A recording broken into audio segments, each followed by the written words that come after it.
Bonjour et bienvenue sur la chaîne de Nanto, le Gobelin Noob. Numéro 19 aujourd'hui.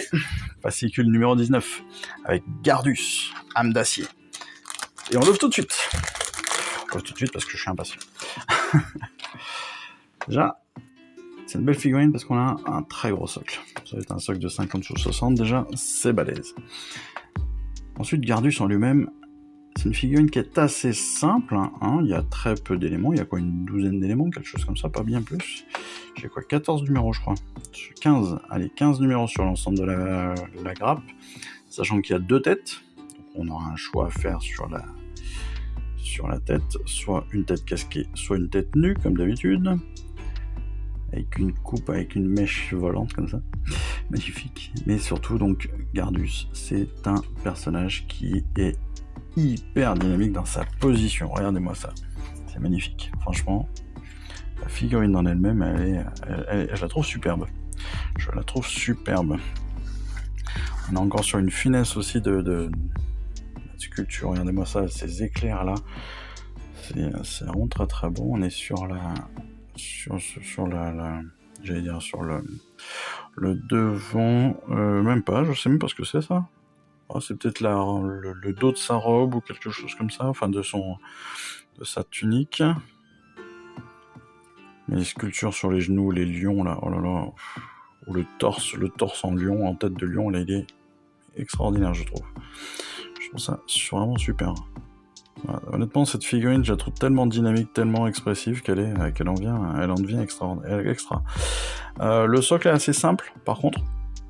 Mais j'aime beaucoup, voilà, malgré tout, j'aime beaucoup cette position un peu à la Thor, voilà, un peu à la super-héros, c'est assez cool. Évidemment, dans ce numéro 19, on a tous les éléments de notre collection habituelle.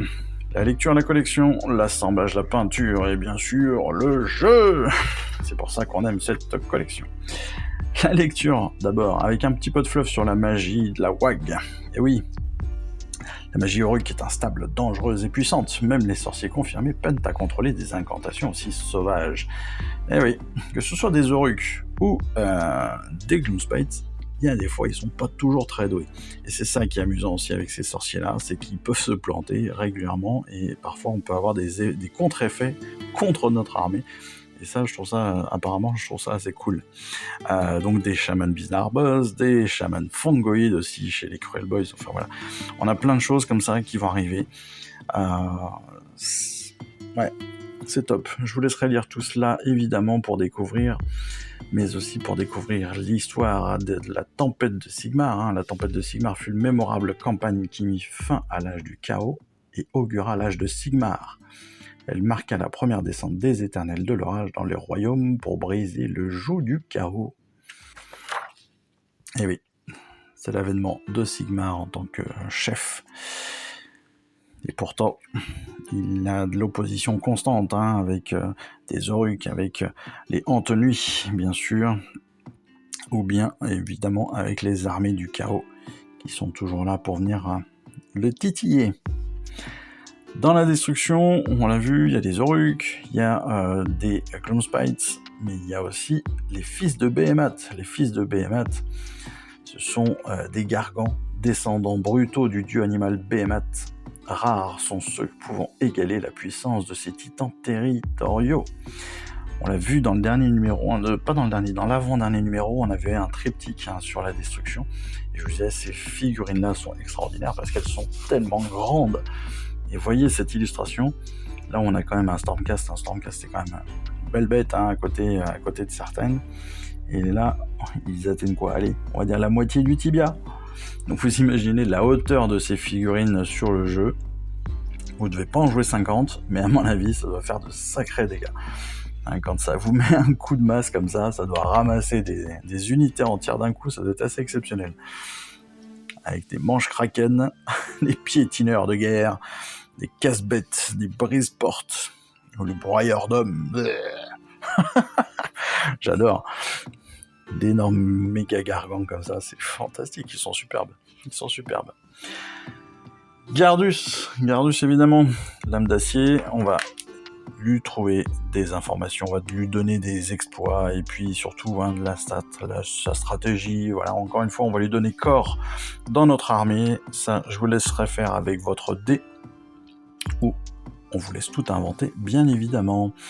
Pour l'assemblage de Gardius, on le reverra bien sûr dans notre vidéo spécifique, mais on le précise dès le départ. Donc, 2 choses. Il y a 2 têtes, donc ça vous laissera le choix pour votre figurine, et surtout il y a sous-assemblage à prévoir, avec le socle d'un côté qui sera à peindre, bien sûr, et puis la figurine en elle-même. Autant vous dire que moi je ferai même peut-être un sous-assemblage, parce que je suis pas sûr que cette partie 9 là, je la peigne dès le départ, quoique ça n'a pas l'air de trop gêner le reste de la peinture. On verra. Sur la peinture justement, eh bien, on nous explique l'intérêt parfois de la pâte à fixe. Alors, pâte à fixe, c'est une marque, donc de la pâte adhésive. La pâte adhésive, ça va nous permettre de faire quoi? Eh bien, tout simplement, ça va nous permettre de cacher certains éléments que l'on ne veut pas peindre ou que l'on ne doit pas peindre. Pourquoi? Pour faciliter derrière l'utilisation de la colle. Donc, si je prends notre figurine, si je prends notre socle, eh bien, vous voyez que là, on a clairement un endroit où on va avoir le pied de notre figurine. Eh bien, pour ne pas peindre cette partie-là, je vais aller y mettre un petit bout de pâte à fixe. Alors là, évidemment, c'est un trop gros bout, mais c'est pour vous montrer. Je vais aller mettre un bout de pâte à fixe, comme ça, cette partie-là restera à nu, et quand je vais vouloir coller mon pied dessus, eh bien, le pied se collera comme il faut, parce que justement, on n'aura pas de problématique de colle qui viendra se lier à la peinture, qui elle-même sera liée à la figurine, etc. Voilà. C'est une très très bonne technique pour faciliter le collage quand on est en sous-assemblage. Pareil pour les pieds, là, on va utiliser justement de la pâte à fixe pour aller mettre sous les pieds, pour éviter qu'on ait de la peinture, de la sous-couche, qui aille se mettre à la place de là où devra être la colle au final. Pour la peinture en elle-même, bon, pas de grosses difficultés, on démarrera sur du lip bleacher, parce qu'en fait c'est une base argentée qui va être rehaussée avec le Retributor, mais pas de grandes difficultés, je pense, sur cette figurine, même si voilà, il y a plein de choses qui vont être à faire, et on va avoir un résultat qui peut être finalement magnifique. Notre charte d'unité pour Gardius, justement, charte d'unité avec les tutoriaux qui vont préciser certains points de ses forces, certains points de ses aptitudes, rappelez-vous. Dans une charte d'unité, on a les informations principales avec le mouvement, la sauvegarde, la bravoure et les blessures, mais pas seulement, on a aussi bien sûr toutes ses armes, mais on a surtout ses aptitudes. Et ce sont ces aptitudes-là qui sont précisées souvent dans les tutoriels que l'on a derrière nos chartes d'unité. Ça, c'est un très bon point, ça nous permet de faciliter notre travail de compréhension et d'utilisation de nos figurines. Pareil pour la charte d'unité de l'empaleuse, c'est la définitive avec un petit tutoriel sur l'empaleuse justement. Tiens, je me rappelais pas qu'ils avaient des lames dentées, les grottes de l'empaleuse. C'est peut-être une nouveauté justement avec cette charte définitive, donc ça c'est très très bien. Et puis, évidemment, on revient sur des règles, donc là ce sont les règles de base numéro 17, ça faisait longtemps qu'on n'avait pas des vraies règles. Alors en l'occurrence, on n'est pas sur de la très très grosse règle, vu qu'on va revenir sur notre sur les rounds de bataille, en fait. Et en particulier sur un petit élément qu'on n'utilise pas jusqu'à maintenant, c'est le jet de priorité. Ça, c'est important. Par contre, le round de bataille, évidemment, on le connaît maintenant, on connaît les phases du tour de chaque joueur, et on sait qu'un round de bataille, bien, c'est l'addition, enfin, c'est la partie qui va comporter un round d'un joueur et le round de son adversaire. Voilà, ça, c'est un round de bataille entier. Et donc, dans les parties, souvent, on a 5 rounds, mais voilà. Après, on va nous parler donc de ce jet de priorité et surtout de à quoi il va servir. Eh bien, potentiellement, il va nous aider à gérer ce que l'on appelle le double tour. Double tour, c'est le fait d'avoir techniquement 2 tours de suite lorsque l'on gère bien les choses. Voilà, lorsque l'on donne potentiellement la priorité au premier joueur et qu'on le garde pour le second.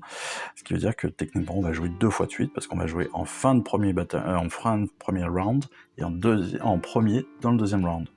Oh, quel accent anglais extraordinaire, magnifique. Ne critiquez pas. La bataille de la semaine, l'âme d'acier.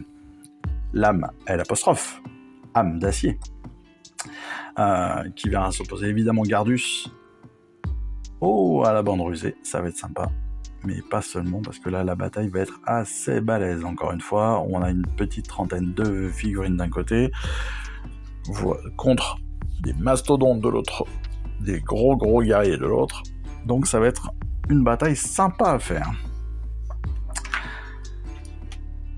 On nous reparle, on nous met vraiment l'eau à la bouche avec le nouveau tapis, avec l'utilisation qu'on pourrait en faire si on veut utiliser de plus en plus de figurines de notre côté. Ça, c'est vrai que ça va être super sympa aussi. Mais ça arrive bientôt. Pour finir, on a la découverte des prochains numéros qui seront les premiers numéros de notre colis numéro 7, le numéro 20, numéro 21, qui vont nous apporter donc ce nouveau Slogot des Marais, qui est superbe, je trouve très hargneux comme ça. Vous voyez, il se tient avec 4 pattes et puis il a une nacelle sur le dos avec des grottes sur le dos qui l'entraînent à aller combattre, qui l'engagent au combat. Je trouve ça énorme. Honnêtement, c'est le genre de figurine que j'adore. C'est le genre de figurine que j'adore parce qu'il y a vraiment une dynamique dedans, c'est pas du tout statique. On voit tout à fait l'idée de la chose et on peut imaginer plein de trucs avec. C'est ça que j'adore dans ce type de figurine-là. Voilà, en tout cas, j'ai hâte d'arriver à ce 7e colis. En attendant, on se retrouve très bientôt pour le montage, la peinture et puis le moment de bataille. Et puis, je crois que pour aujourd'hui, c'est tout ce qu'il me reste à vous dire. À part, passez une excellente journée et puis à très vite. Allez, ciao, bye bye. Je vous remercie d'avoir suivi cette vidéo. Si ça vous a plu, abonnez-vous, lâchez un petit like et un commentaire et suivez-moi sur Instagram où je poste régulièrement des photos de mes dernières réalisations et dernières peintures. Et puis comme il est maintenant de tradition sur la chaîne, je vous souhaite une excellente fin de journée et surtout, lisez bien, collectionnez bien, assemblez bien, peignez bien et jouez bien. Allez, je vous embrasse et puis je vous dis à très vite. Allez, ciao, bye bye.